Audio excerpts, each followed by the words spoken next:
Kamu dihina dan direndahkan di depan orang banyak, apalagi di depan orang tua kamu. Balaslah dia.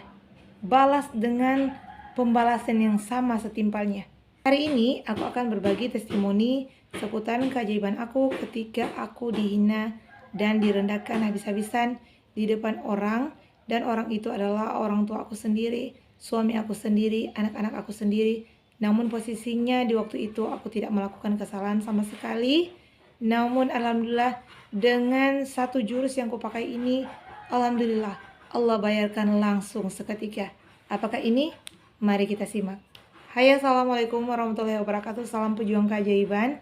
Hari ini aku akan berbagi testimoni keajaiban begitu yang besar aku dapatkan ketika aku dihina dan direndahkan habis-habisan di saat aku bersama dengan orang tuaku, suamiku, dan anak-anak aku.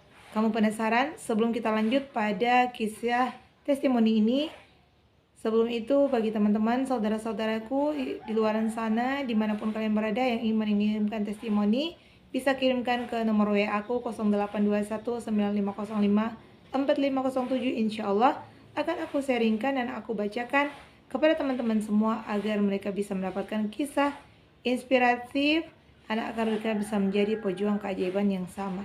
Pernahkah kamu merasakan bagaimana dahsyatnya seseorang datang menghinamu habis-habisan, memakimu habis-habisan, sampai merendahkanmu habis-habisan, dan menyumpahi kamu dan keluargamu mendapatkan suatu keburukan, padahal kamu tidak melakukan kesalahan sama sekali? Aku pernah merasakan hal tersebut, dan orang yang datang itu adalah orang yang sudah aku anggap kerabat aku sendiri. Dan di sanalah aku benar-benar merasa sangat-sangat sedih, bukan marah namun sedih, karena seorang pejuang salawat insya Allah tidak akan pernah marah apapun yang terjadi dalam kehidupannya, karena dia selalu yakin bahwa segala sesuatu yang datang itu murni dari Allah. Dan alhamdulillah, salawat yang aku damamkan membuat hati aku selalu merasa tenang, damai, dan tentram. Ketika kamu memperbanyak salawat kepada baginda Rasulullah, insya Allah apapun masalahmu, apapun tantanganmu dalam hidup, insya Allah Allah akan permudah, dan Allah akan membuat hati kamu menjadi lembut apapun keadaanmu. Meskipun itu kamu dihina, dicaci, dan rendahkan, kamu tidak akan pernah membalas dengan balasan-balasan yang tidak disukai dan diridhoi oleh Allah. Singkat cerita, aku adalah seorang content creator FB yang pada waktu lalu aku itu sering membuat konten-konten yang lucu dan sangat-sangat menarik.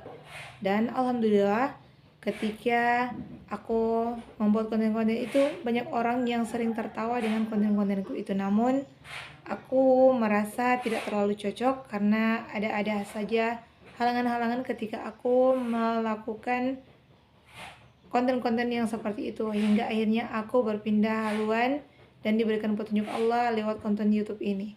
Dan waktu aku masih mengerjakan, yaitu kerja sebagai konten kreator FB, seorang pelawak, dan di sana apa saja aku memostingnya, entah itu mau makan, entah itu aku mau jalan-jalan, mau bersama keluarga, refreshing, ataupun sampai masuk ke rumah sakit, atau apa saja itu harus diposting, kata teman-teman yang sudah suhu-suhu seperti itu.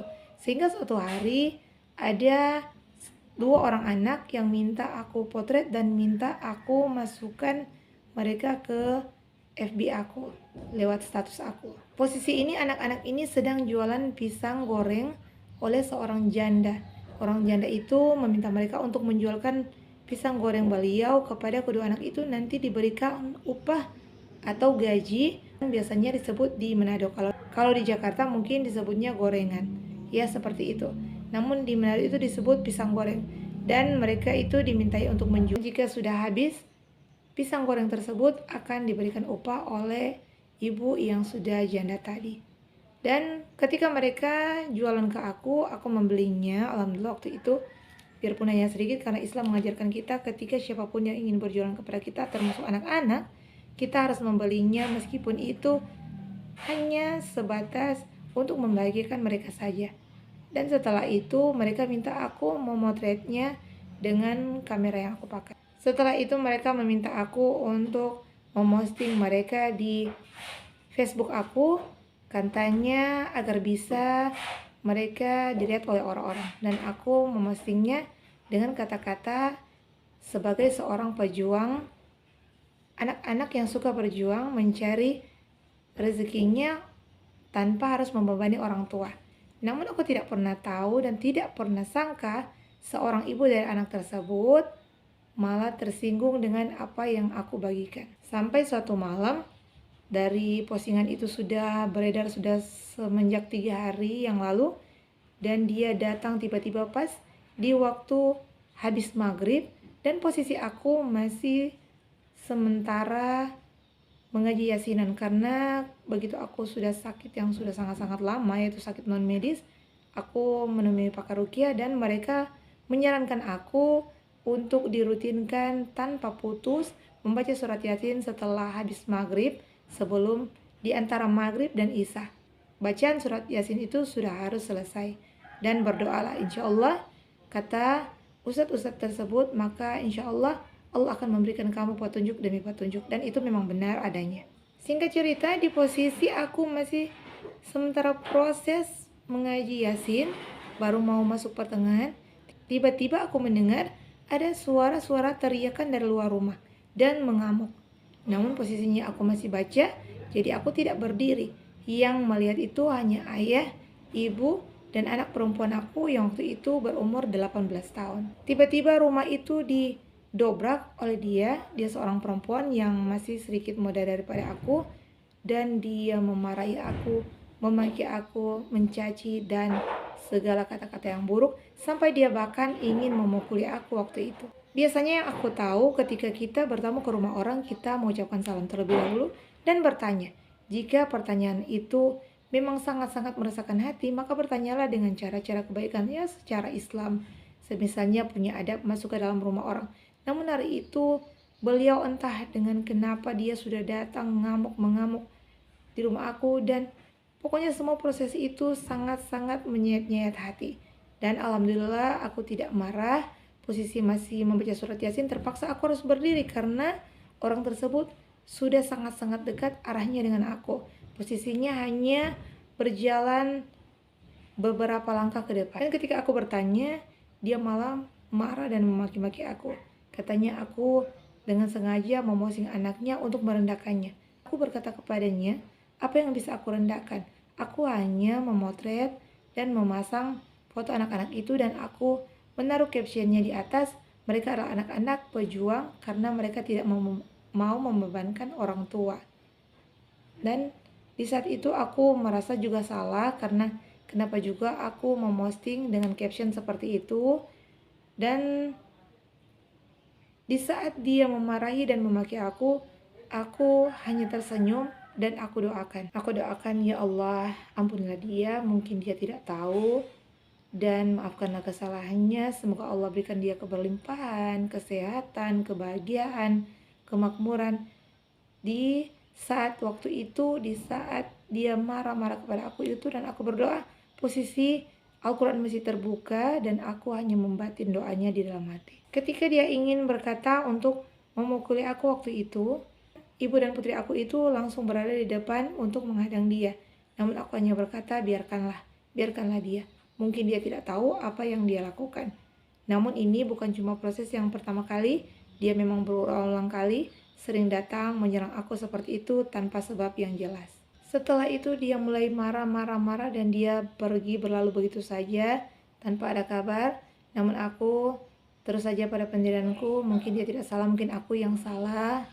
Aku yang telah memosting anaknya di Facebook seperti itu, dan dia merasa tersinggung, katanya dia masih mampu memberikan nafkah untuk anaknya, padahal tidak seperti itu maksudnya. Namun karena kita sudah terlanjur posting, kita sudah terlanjur mengatakan seperti itu, ya kitalah yang salah, karena kita seenaknya memosting anak orang lain seperti itu. Dan akhirnya postingan itu aku hapus, dan aku berusaha untuk meminta maaf padanya, meskipun aku memang merasa hari itu aku tidak melakukan kesalahan, karena ini murni permintaan anak-anak. Dan setelah dia pulang, aku berkata seperti ini adalah salah satu praktek sumpah serapa yang akan kamu lakukan dan kamu katakan pada seseorang yang menyakiti kamu, dan hasilnya itu akan sangat bermanfaat untuk dirimu sendiri. Apakah ini? Karena prosesnya dia ini sudah berulang-ulang kali datang dengan watak yang sama, menyerangku tanpa alasan-alasan yang jelas, bahkan sering mencari-cari kesalahan aku, maka disitulah aku mengeluarkan kata sumpah seperti ini. Ya Allah, hari ini dia datang lagi dan mengamuk padaku dengan berkali-kalinya dengan segala sesuatu yang tidak ada maksudku sama sekali untuk menyakitinya. Jika dia begini terus, maka aku akan dapatkan uang yang tak terduga yang Allah berikan kepadaku di dalam beberapa hari terakhir ke depan. Maka benar itu yang akan terjadi. Kamu tahu setelah proses itu, aku dihadiahkan Allah uang yang tak terduga yang masuk di rekening aku.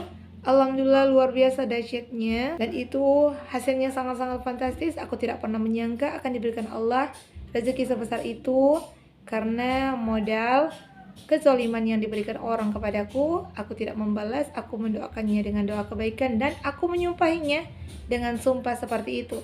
Coba kamu praktekkan. Jika kamu didatangi orang dan disakiti orang, maka cobalah kamu sumpah dia seperti itu. Ya Allah, jika dia terus melakukan hal ini kepadaku, maka aku akan mendapatkan uang sekian banyak.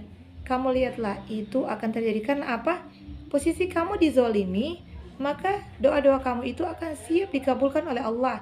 Apapun kamu minta di waktu orang menzolimi itu, maka akan Allah kabulkan. Jadi jangan pernah kamu meminta kecelakaan baginya, kesakitan baginya, keruntuhan baginya, atau apa saja yang buruk-buruk. Itu tidak akan pernah baik. Karena kamu tidak tahu dosa-dosa apa yang telah dia lakukan, sehingganya ketika dia terjadi sesuatu padanya karena sumpah kamu, dan urusan kamu dengan dia sudah selesai, bagaimana urusan kamu dengan Allah? Yang baiknya, sumpahlah dia dengan sumpah-sumpah yang seperti ini. Insya Allah, kamu akan temukan keajaiban lewat caci maki orang, hinaan orang, dan kezaliman orang padamu. Ini adalah kisah nyata dari diriku sendiri. Aku ingin membagikan kisah inspiratif ini agar kalian di luar sana, pejuang-pejuang keajaiban, jangan pernah merasa sakit hati, kecewa, dan merasa hancur ketika dihina seseorang. Tetaplah bersyukur, karena dari rasa syukur karena dihina dan direndahkan oleh orang lain itu akan datang nikmat-nikmat dan keajaiban dari Allah. Kamu tidak percaya? Coba kamu buktikan. Begitu banyak yang kita bisa praktekkan. Ketika ada orang-orang yang menzalimi kita, maka berbahagialah bahwa sebentar lagi akan ada hadiah atas kezaliman ini. Percaya nggak percaya? Coba kamu buktikan. Wassalamualaikum warahmatullahi wabarakatuh.